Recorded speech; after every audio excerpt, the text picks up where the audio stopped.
All right. I want to call it maybe Fight a update for the rework / Centurion. update Rating. for this character. All right, let's see what Cent got. Yeah, totally. I mean, it's been a bit of a journey to get to this point for the Centurion. Mm-hmm. Basically, when we play this character on live, usually the kind of problems that we get into are we would like this character to feel powerful. It always kind of does. Yes, yes. When it's doing its thing. Mm-hmm. We'd like it to be able to do its thing a little bit more often. At the same time, we don't like it to be quite a character who's like, I'm going parry fishing and I'm going to gank you into an interactive cutscene. So it's a matter of like, can we keep the good stuff? Can we neuter the bad stuff, basically? All right. Let's see what your boy got. Let me see what my boy got. And so that being said, so that takes us maybe to our first testing grounds with Centurion. That was in season 3 of year 3. So that was for the Jormungandr, if I'm not mistaken. I'm a historical buff when it comes to the For Honor's history. But yeah, so can you take us through, the initial step of going into that testing grounds and what you guys were trying to accomplish then? Yeah. Totally. It's been a good little minute. They must have to do something, my boy. They ain't want my boy to be too crazy now on the field. When you look at Centurion on live, Centurion doesn't have a lot of 1v1 tools, for example. The late chain is 600 and 700 MS. Zone can't be feinted, so it's even a parry on hit, which is crazy. Quick grab doesn't force a reaction or really do anything, so the purpose is very mysterious at this point. Mysterious. Legion kick can't really kick somebody who's paying attention to you. And then in group fight scenarios, it's a different problem. It's this character is really good at ganking even through revenge, the pins and so on, even beat revenge armor, which is inconsistent with the rest of the rules. So it's got a very strange goal right now in either 1v1 or group fight games. So we're trying to like pull away that. Damn, my boy is this crazy. They got to rework him that crazy. And trying to fix some of those problems and give it a bit of a new role in the package while still maintaining the identity. That's the important part. So what we did in testing rounds, just to actually answer your question instead of just meander off to wherever I'm going. We tried a number of things. We saw that we got rid of like quick grab, for example, and we put jab in there. We made jab feintable, zone feintable, all kinds of stuff. This was really good because these pieces actually worked well. The stuff that wasn't really working well is what players identified on the testing ground, which is cool. In their feedback, we'd see things like they could roll away from jab after a light hit, for example, for free with nothing Centurion could do. That sucks. Obviously, there shouldn't be 100% escape options for people. On the other side of the thing, even when it was working for the Centurion, we find that the opponent still found it annoying because even though there wasn't a cutscene in the testing grounds, the amount of times you got hit by the punch when it had stun property meant you had like flashbang in face, boom, boom, boom, constantly. So it's a matter of trying to adjust the number of these things. Other items were stuff like wall splat didn't give any real beneficial punish, so how do you get to your Eagle's Talon or whatever? And there are a number of bugs with things like Lion's Roar. They don't want to make them that crazy. So they really. And the last took them this long. They had to do something to them. Still wait. They had to wait on some because they wouldn't. Basically, that's what came out of the testing ground feedback.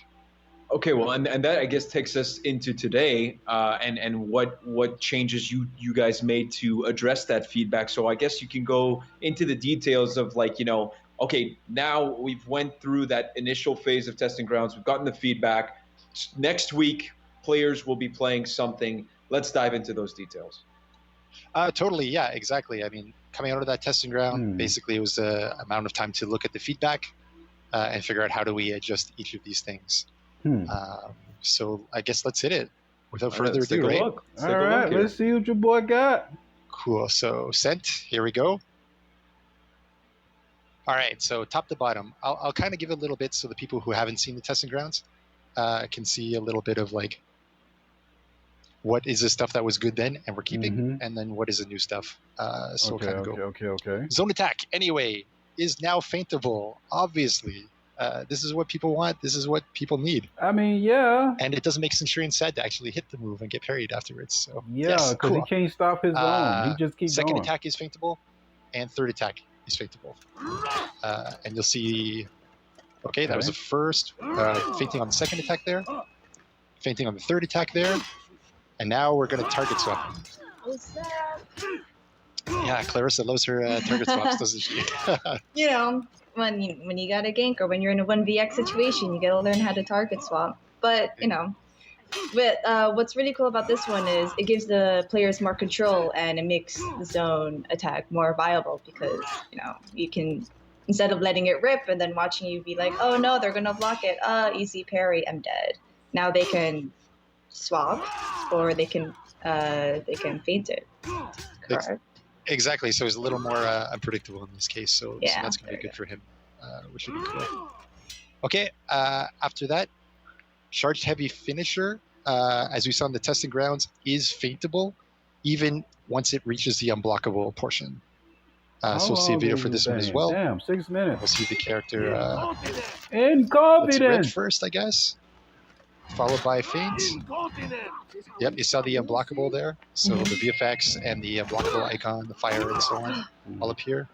And there's the guard break feint as well.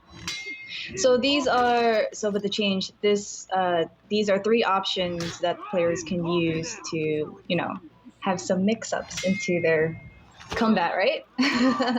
Exactly. I mean, on live, because you can't feint that, once you see that, you're like, okay, not much you can do about that. I'll just punish him for trying to hit me.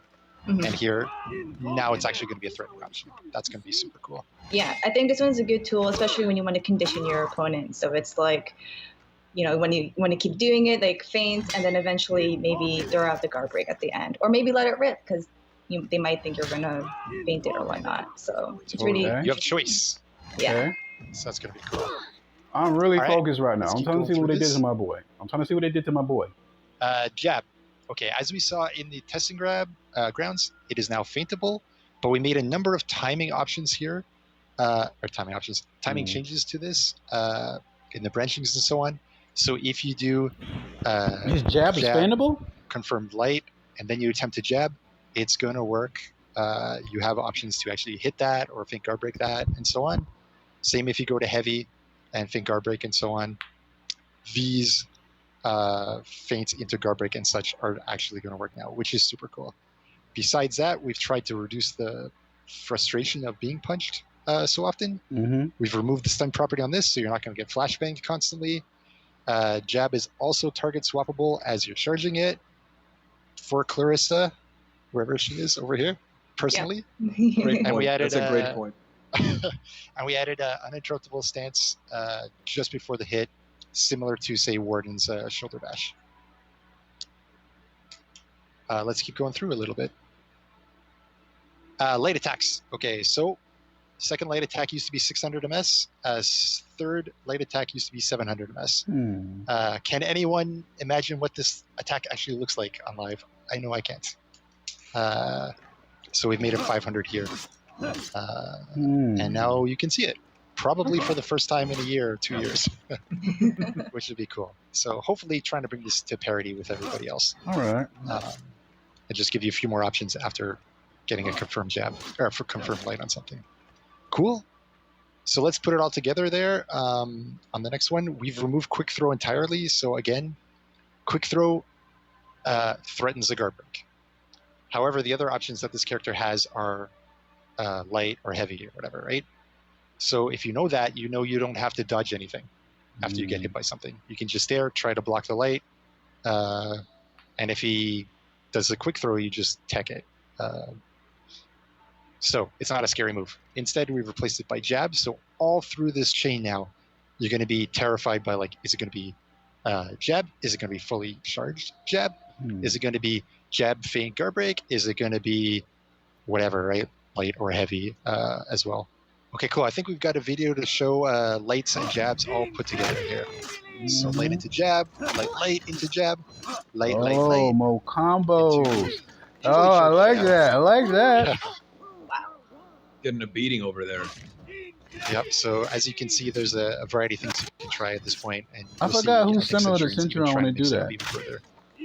So it should be some exciting stuff. What else did we change after that? Parry counter.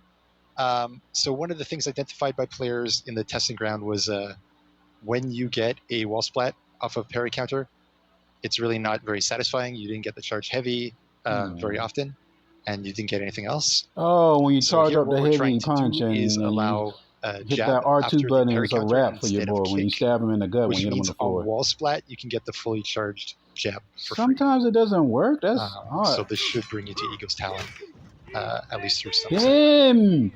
Damn. So that's pretty cool. Centurion's still going to get a couple options to do big damage on parry punches. Bam! So we're kind of hoping the identity will still be maintained. At the same time, removing the extremely long parry into, kick into fully charged jab, fully charged heavy, into fully charged jab, into Eagle's Fury, into everything else in the universe, and trying to bring it down to a set rate. So good reward, reasonable amount of time. That's the idea there. Basically, you want to make sure that you're not near a wall. Still, I mean, Centurion's always going to be friends with walls. That's for sure. Yeah, they're going to be his best friend. That's true, that's true. I want to tell you about my best friend. You could try, like, threatening a jab, feint guard breaking at a ledge or something like that. If you're going for broke, I don't know. Try some stuff. All right, let's keep going through this. Legion kick, another thing identified as not good enough on live. You mean the kick in the nuts? So before it was 600 MS, we've switched it to 500 MS. This is more in line with like Eagle's Fury, Conch Warlord, that kind of stuff. So we expect forward Legion kicks to be threatening your 1v1 opponent. It's crazy. I got to use the bathroom. Similarly, right now. You see on the movement side, well, I'm going to stay here until it's done. A lot of done. attacks that really didn't have a lot of range. He's got a T-Rex arm syndrome kind of style. And at the same time, his forward strafe was really, really quite slow. And this meant a lot of times people could kind of backwalk or backspace him really easily. So we're trying to alleviate that. And I think we can show a super quick video on the Zanhu trying to escape and not succeeding, at least in strafe versus strafe. So I would recommend if you're Centurion in 1v1, keep your stick forward, and then you'll be happy. Okay, well, this is good because, he's meant to be played as a close distance kind of character. So hopefully. Exactly. Yeah. Get up close, bully them as possible for this guy now. So that's pretty cool. And then the last change we've made there, Eagle's Fury, that's a dodge forward heavy, is now 800 MS. It used to be 1,000, and we slightly increased the range. So again, it's another step of like, hey, can we keep you close? Basically, is the intention here. And that's roughly what's going on with Centurion. That's absolutely amazing. I know that this has been a long time coming for a lot of players, and obviously with the delay, we haven't had the chance to speak about this beforehand. So now we do get the chance. I'm just wondering. Next week, not this week. Next week. As no wait, I saw as a maybe dot. people that are mains of the week. Centurion, how does this affect their play style? Does his role change? Do they have to get used to a new role within 4v4 situation, 2v1s, whatever it may be? How does his playstyle adapt after these changes? I think it's going to be really interesting, actually. So in 1v1s, basically we saw, hey, play extremely defensively, go parry fishing, and then punish like heck when you can. I mean, you're still going to be able to parry like everybody else. That's not taken away. The extreme benefits are removed. The cutscene is removed. So the uninteractive element is going to be gone. You're going to see stuff like, hey, if he can jab it, you can dodge, right? You're not going to be like full heavy into full punch into Eagle's Talon. You're going to have dodge opportunities in the midpoint of this. So that's going to be really cool. At the same time, before you really didn't have options to initiate combat or to sustain combat once you got it going. Now you can. You can walk forward, Legion kick them. They're going to have to dodge at some point. If you do, empty dodge forward into guard break is going to work. Once you hit with Legion kick, you get your light. You're going to start up your whole, like, is it jab, is it feint guard break, is it whatever. That's going to be really cool. And the longer you can keep this going, because it's like quite a good set of options and and powerful at this point, it's gonna allow Centurion to fight and press buttons. And that's gonna be the best part. It's gonna be high risk, but it's gonna be good for him. At the same time, in 4s, Centurion's job really was like try to gank the crap out of someone who's about to get revenge, and don't really allow them to survive through revenge, which is niche and quite annoying, honestly. So that part's going to be gone. At the same time, improving the 1v1 aspect and stuff like the kick and so on will mean you can get the kill. And it's going to be really interesting to see how does this character evolve in group fights or not. Have to put it in the hands of the best players and see what happens. Well, the good news is that they don't have to wait long because it starts June 11th, and that's when the update will be available for our boy Centurion. And that's not even all. We've got another surprise when it comes to our boys. So we'll see that later on, and you guys got a little tease at the intro. So that being said, there are a couple of other changes and updates in terms of fight. Why don't we get right into that?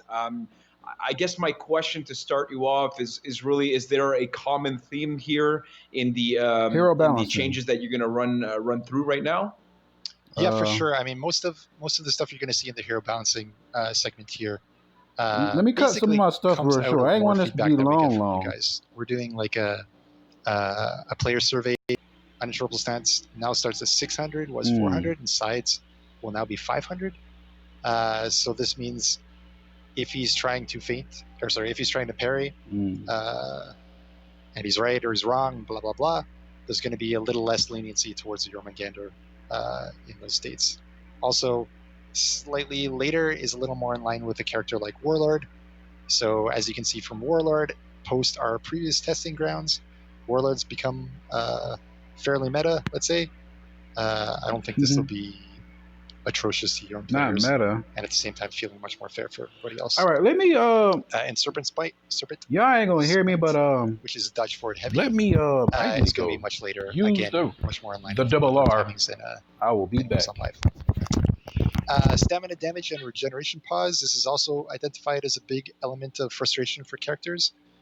We've reduced the stamina damage done by the light opener, light finisher, and the guard break melee, while reducing the regeneration pause of all 4 of the melees on this character. Cool. Let's keep going. Finishers, light and melee finishers are now going to be frame disadvantaged. Light spam was the other complaint you'd see in some of these surveys. Basically, what this means is that if Jormungandr goes light, and you get hit, or block or whatever, if Yorm then tries to start up another chain, and you try to start up your light chain will outrun theirs. So it will no longer be Yorm, Yorm, Yorm, Yorm. It's going to be Yorm, Yorm, you. That's the idea. So don't be afraid to press buttons against Yorm anymore.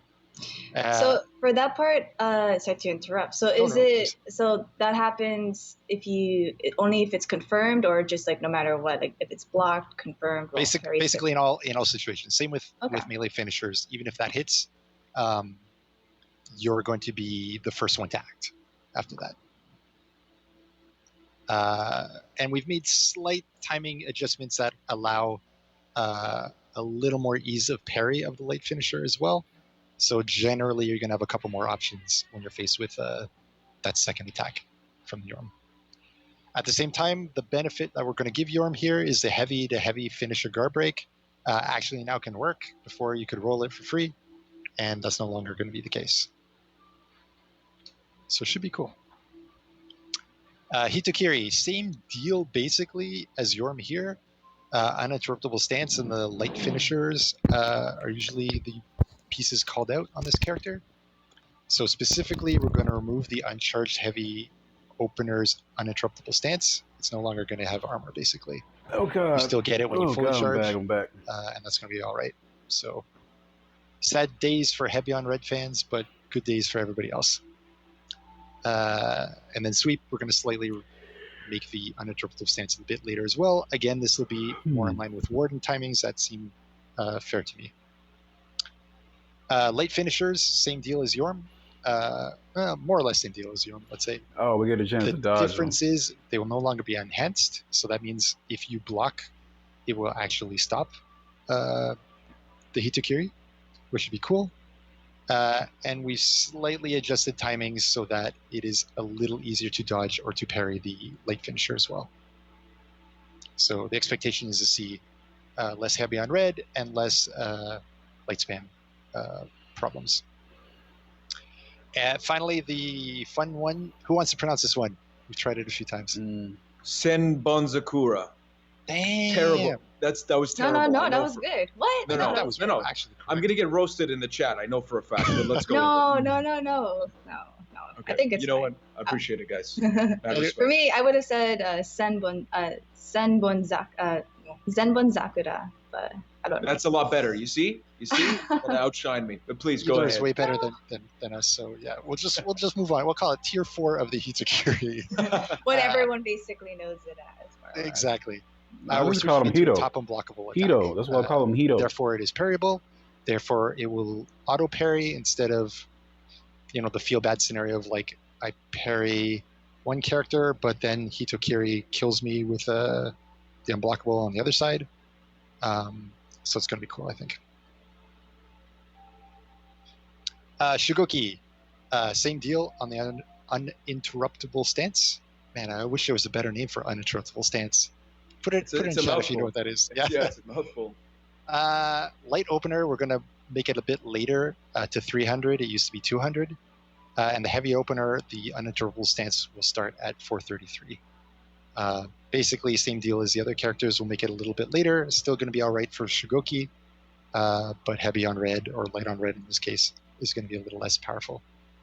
And then heavy opener charge, it used to be immune to guard break while charging, which meant that you would bounce off him a little more. So it should be a little bit easier to deal Shugoki. All right, JJ, little one, HP is going down to 140.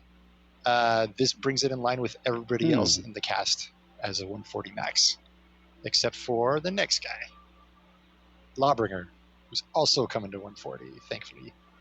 And finally, Impale on this guy is also going to follow the normal binding rules. There are a number of scenarios that he would get the Impale that other people would have bounced off. So we're going to unify these rules. Awesome. Noosh. Okay, Nusha. She gets a buff. Everyone else gets nerfed, but she gets a buff. Damn. Tier 1 and Tier 4 feats. Small damage increase on her deadly duet. I think you got it. Duet? Yeah, we'll go with duet. We'll try that. Okay, cool. Yeah. And her Tier 4 feat, basically a variety of buffs. It's actually going to cause a light hit reaction now instead of I really need to play a reaction. lot of Nusha. It's going to last for 10 seconds. So weird. It's going to deal 10 damage per tick instead of a weird variety of damages starting very low and working up to very high. Cooldown is going to be reduced as well. And although the radius will be slightly reduced, we're going to see a big visual feedback improvement on this one. It's a super hype feat. I really like it because it tries to control a fight without mass damage all at once, like a fire flask or something like that. So it's going to be exciting to see if people try this out and try to do some stuff with Nusha. Finally, last one, Blackfriar, the Bulwark nerf, finally. Bulwark counter is only going to be allowed to counter attacks. Is no longer going to be allowed to counter feet traps. Feet traps? Weird ragdoll body things or stuff about people using interactions like entering or exiting ladders. No longer can you flip these people. Now you have to actually flip. He can actually pair them on a ladder? Wow, that's crazy. Makes perfect sense. It does seem reasonable, doesn't it? Well, thank you so much for stopping by, Stefan, and as well as your very good boy in the background that I see. That being said, we've got the full patch notes that are going to be released as of next week, June 11th, where you guys can get more details on all of those changes. He said next week, even though it's there's still more to come this season. We haven't even dived into all of the changes that have to do with the core combat update. Will come later on. So again, a big thank you for stopping by and talking about our boy Centurion, which we are not done with just yet. What? And that's a perfect segue to our next guest and our next segment, which is the new customization for this season. Mr. Andrew will be with us right after this. Thank you again, Steph. Let me pause. Oh, new Nusha execution. What is that? Oh, that's adorable. Okay. Set. All right. Got a little surprise for you. Let's roll the goddamn tape as we start talking about customization. Look at this shit. Holy crap. Oh, there's a Tyrion's face. To the words incredible. His face. This beautiful They're showing his face now. Holy shit, dude. Andrew, can you tell us a little bit about coming up with this Holy face? This shit. is something obviously that's completely new. Shit. A new armor set for the Centurion that shows this beautiful jawline. They finally showing his face, dude. With the beard, the nose is very present. Tell us a little bit about your journey and the challenges in coming up. What you call that? Who's that guy? To someone that is Chris Hemsworth, the one who played Thor. For Honor's history, for the most part, kind of looking like that a little bit. For the entirety of his career. Right. Well, Centurion has a very interesting characteristic. If you play this character, showing his face. Can we see his emotes, his movement? Who face we didn't see yet? There's a confidence on his movement. We still didn't see the Warden's face. We need to see the Warden's face. Give us a Warden's face. His face has a quite. I wanted to make his face a bit serious, but at the same time, there's also hidden smile that makes the ease the people and gives a humor. So there's a interesting challenge to create his face, but then there was a pretty fun task that I had. So they have fun making my boy face. And coming up with that task, I mean, this upload gonna be so slow, you don't have the name necessarily, but I'm sure you're using references to come up with this face. Of course. Basically, when we create the face, we use the collective unconsciousness. Unconsciousness is our guideline. Don't worry about Basically, yes.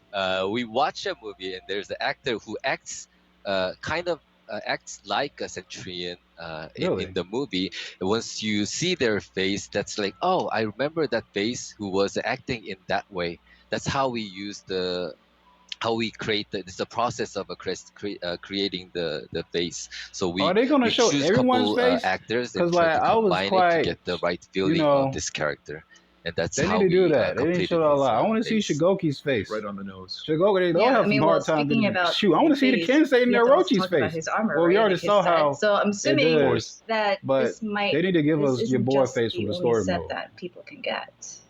Give us what's his name? Kaizo? No, there are variations of the Centurion's armor. This time, what we wanted to kind of do is more traditional setup. The armor structures and there's a bear type. You don't obviously don't see it from here, and then there's also the traditional sandals that will make it very looking like a Centurion from the Roman. It's like before that it was a bit of a for honor fantasy on it, but this is a bit going towards the traditional the armor sets, and I think a lot of people were demanding to have this type of variations. Yeah, well, these are amazing variations, but we have to talk about the rest of the season and the other heroes that are getting. Of course, as we promised. Yeah, we so have, what can you tell us about this? Exactly. Whoa! Overall, I mean, as you guys know by now, the theme is a bit darker than kind of digging the Warden's helmet. Before, I mean, the last season, we don't get to see all the details from this video. We don't see the back, so I'll leave that up to you guys to find out. But there's also always a hint of darkness within every variations. Or the mystery. So as you can see from the Peacekeeper, you see a Venetian mask on top of it. So there's also, you don't get to find out what she's thinking of it. But then visually, it's a quite interesting culture that I wanted to introduce. Also, those white pelt is something that is quite new for that Warden helmet, dude. And also very traditional. I gotta do something for my boy Kensei's mask with the nice mustache. And of course, Orochi also just started to have the mask on of his own. Very interesting beard on the side. It's a metal the mask. This is like a full mask. They don't look very happy. Yeah, they don't look happy at all. Oh, look at Nusha. The darkest one. I don't know what happened. Aramusha. Yeah, I don't know what happened to Nabushi. No, Nabushi? So angry. Nabushi, yeah, Nabushi. Oh, God, not Aramusha. It's a bit creepy, yes. Yeah. And of course, the Shugoki, another pimped up version of it. Boy, look at that helmet. That's some good-ass dope gear right there. Very nice. And so sexy, when you come up with these new armor variations, obviously you're trying to encompass, like if we're looking at the Warlord, what are you trying to accomplish here? It's again in the spirit of creepiness, I'm assuming? Not intimidation? When we read the Reddit, there's always a demand from the player, and that's I want to see her face. Get satisfied. Can we see the Valkyrie's face? There, so the one of the or was it similar like your boy Berserkers? The people wanted to have a full mask version of the Warlord, so there is a one variation that you will be able to use it to make sure that he has a full mask. Okay. Edgy as all hell. Jesus Christ. Okay. Your boy. So now you added a Gucci chain? Is that what that is? A little bit of a little bling bling. Oh, your boy Tiandi? Bling bling here and there. Walk into the club, you know what I mean? Yeah. Tiandi. Another cool variation from the set, the new set that we introduced last time for the Tiandi. Okay, Shaolin. For Shaolin, that's a very expressional mask. Another version of the Monkey King that we created. Interesting. I don't know how to describe that face. A little bit like surprise. Yeah, that's it. Surprised. Yeah. Oh, that's what I'm imagining.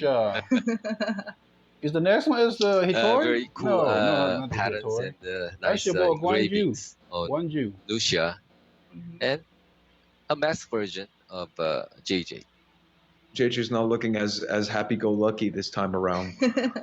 I'm sad to see that. Okay, well, that being said, that's not it, right? We've got to talk about, obviously, the weapons that are coming with this season. So what can you tell us about the weapons? And I know that we've got a cool video to look at all of them. So what were the this again is when we talk about the armors that we just saw. These are the lootable items that you get from end of match drops and stuff like that. So let's dive into the weapons maybe. Right, sure. I think there's for season 14. There's a special weapon that we wanted to make for a special player. Clarissa can. Yeah, so the first weapon that you're going to see is the Warden's weapon, and this one's special because it's for one of our players, Ogi, who honored us with his Make-A-Wish request. And so we chose Warden because he said the Warden is his favorite weapon, and he named it as Odin's Revenge. So shout out to you, Ogi, and to your Make-A-Wish chapter, and we hope that you're doing well during these times. It was our pleasure to make a specific weapon for Ogi. The Black Prowl is quite dope, dude. And so apart from that, when it comes to the weapons in the actual kind of theme of the season, obviously I'm seeing a lot of green. I can see that as maybe the common theme for these weapons. Okay, right. Overall, the color of this season is a toxic green. Nabuki. It's applied to the whole weapon. You can just guess what that means. And then you'll find out. Roshi, then it's these are just the reskin weapons, and only the Black Prior. I think we just passed it, and the Woolins will have new visuals. But other than that, those are just the reskin version. Just to remind you guys. And of course, guys, we're doing this from home, so we don't have the flexibility of necessarily doing this live and taking the time and maybe even looking at your comments. So obviously, you guys could take a look and pause the video whenever you want to take a look at maybe your mains weapons. But obviously, these are all going to be available starting next week, June 11th for Year 4 Season 2. Tyranny, for those of you who may be joining us late on the live stream, which is not very live because it's pre-recorded. But that being said, Andrew, for this season, we're going to let these play out and take a look at all of these new reskin weapons. But what are you most excited about? it's something that we weren't even be able to showcase right now, but then we'll slowly unveil the stuff, kind of and as we are moving on, that it's going to be there. So we're just at the tip of the iceberg, is what you're saying, basically. You know what? I actually just want to reveal everything. No, Andrew, you can't do it. I'm gonna. I own, if I had the player that I can. It's all in here. I saved it. That's incredible. I just always couldn't with find the player. Give 1 second. No. No, Andrew, you can't choose a VHS. This is 2020. We can't do this. Okay. You don't do this anymore. No. That's, even as a boomer myself, I say that VHS it's done. That being said, okay, so we took a look at the weapons and armors that have to do with the lootable aspect of this season's content, but that's not all, right? Because we have the Battle Pass. Year 4 Season 2 is coming out with a new Battle Pass as well, and there's items that are related to that, so we can maybe take a look before we dive into the actual weapons of the Battle Pass. We have a few items that we want to highlight. Obviously, this is going to be themed around something that's a bit more dark, as we mentioned. So we can roll the clip right now and take a look at the flagship items of Year 4 Season 2's Battle Pass. So what can you say about this? Well, Season 14 introduced a new type of dark. It's a new order called Horkos. They arrive. We don't really know what they are trying to it, bro. bring I wish with you them. can We'll keep find it out on. slowly. There are a lot of mysteries that we that will be unveiled throughout. I wish you can just keep it on, dude. It's insane. It's here. Let's imagine if you become idle. I know they say that a lot of times. I mean, the journey is going to unfold itself for sure. For sure. So that looks like a yummy juice. Okay, so let's keep going here. That being said, we've got the weapon sets. We're going to take a look at the Horkos Trophy Head free roam emote. So that's all part of the Battle Pass. Again, this is new content coming with Year 4 Season 2. Look at that the new weapons, you're getting a sneak peek here on our on the Centurion and the Valkyrie, but we'll actually dive in a bit deeper with the next video that we're going to show you guys for the Battle Pass weapons. So let's launch the video, but what can you tell us about this particular set of weapons that are a part of the Battle Pass for Year 4 Season 2? Stream-wise. Right. The theme of these weapons are the alchemy, the rebirth, and the mysticism. These are the main topic that this first part of a season, and our weapon design will kind of reflect the trend of this dark time. The main material that I use for this one is the red gem, or we can call it red crystal. Usage will be, you will find out soon. Ooh, I like that. Always assume. Man, all you're doing is teasing these guys. I can't keep up. What can I do? Others are the brass and the gold. The suede leather is another one, and lacquer wood for the samurai, and the oxidized metal, which you can see as a little bit of tint of a bluish metal that you get it. Those are the main material that we used. The color wise, it's a bit more saturated, so you will kind of see it. It's a very vibrant. I guess it's all about the moon. All the designs and weapon designs are inspired from the medieval. It's kind of bizarre illustration. When you kind of search for alchemy, you see a lot of this type of interesting illustration. That they are kind of a fantastic and decorative and artificial in a way. And when you look at the design, there's a lot of hatching lines. It's kind of a straight hatching lines, and the themes there are a sun and there's a moon and creatures, animals, and geographical shapes, and it's a lot of a cool thing that made our job interesting to do. And the colors I can, this, we just went through the first set, which was for the knights, but I can see also the colors are like a bit more vibrant and a little bit stand out a bit more than the rest of the seasons, maybe. They are. They will really pop out during in the battlefield. That's the point that I wanted to bring. It's something that when you kind of carry it, I wanted to make it. It's like that's it's unique. It's a decorative stuff. It's not threatening, but it's like that what the heck is this? I tell you right now, I would put every piece of weaponry that you're showing in my kitchen. You know, just like on top of like the splash. So nice. I think these are absolutely breathtaking. Incredible work that you guys did. There's geographical shapes, like you said. I'm not much of a mathematician. I failed math 3 times, but I can recognize them. It's incredible. It's just with on these weapon sets, we wanted the themes to drive whole weapons. Normally we divide it into each faction, so each faction has their own identity of the weapon, even though the theme is like, let's say, fire or ice. But this time I wanted to kind of really stick with the culture, as I did it for the previous one, the Prince of Persia. This one is another very unique one that will kind of make a good collection in your armory. I hope. These are beautiful. I think the hope is pretty much guaranteed here. These are beautiful, beautiful weapons. These weapons are looking good. So now that was the samurai. Now we're moving into, I believe, this is going to be Viking. There we go. Well, that's good. If you don't recognize it right away, exactly. I think we kind of succeeded. Yeah, there you go. Beautiful. It's an incredible job that's been done in Chengdu studio. So I thank a lot for them. That is nice. That is very talented people. In that very talented. Very talented.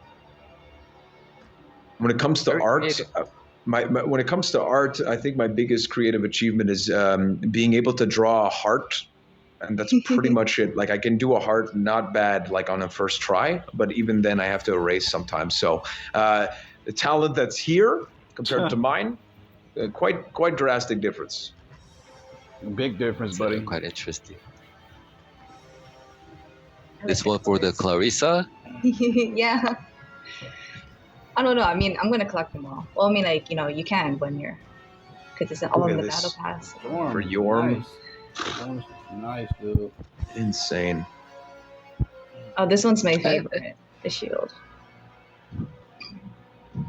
We're literally using the shield as a canvas. It's insane. Well, it was fun. It was really, really fun to design this.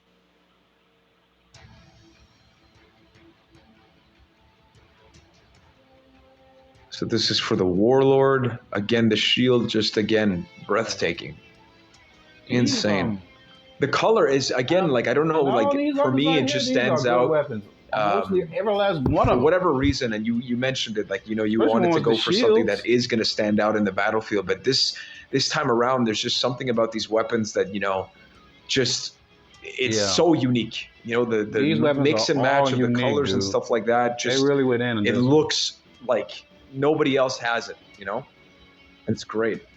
And look at this, a moon. Season. That's insane. Exactly, too. Each season, you will receive something very unique. That was my highest goal for this year. And it's not even halfway there. So incredible. Wait, who's down there? Holy shit, dude. Lucius. Insane.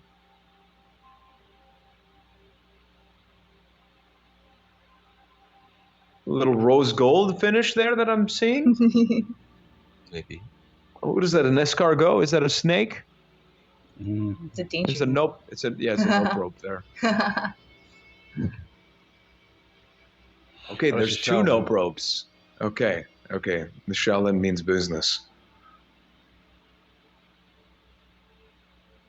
And we finished with the bizarre frog.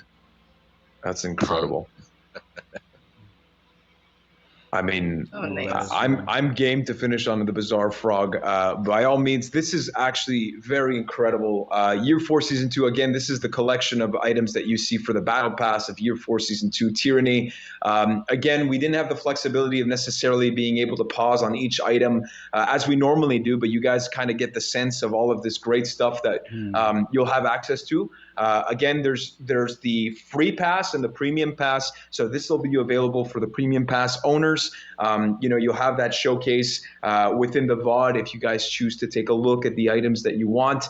There'll be more details on the For Honor Game website, so forhonorgame.com. We'll have all of the updates that we're talking about. You get to see all of the tiers of the Battle Pass as well. Tory exclusive. Oh, that's interesting. Okay. Favorite Tester Medal returning in the context of the Honor Games. So you may remember the Honor Games from the previous season of Hope, where basically, people were having fun medieval type kind of battles. Not meant to kill each other, but it's swords, it's For Honor, it's a bit dangerous to have fun. So, heads are going to get lopped off anyway. And here, basically, great fighters have taken on the armor and the mystique of campaign story mode bosses, and you are going to fight them with 3 of your friends, for the enjoyment of the crowd, basically. And so this may be the answer that we have for why seemingly might be a Polyon in the key arts. I don't know if that's the reason. Maybe we'll find out later in this. All right, y'all. I'm gone. That's it for me, man. I am not going to watch anymore. Jesus Christ. 40 minutes. I'm going, y'all. Jesus Christ, it's raining like hell out here. But anyways, I'm going, y'all. Peace.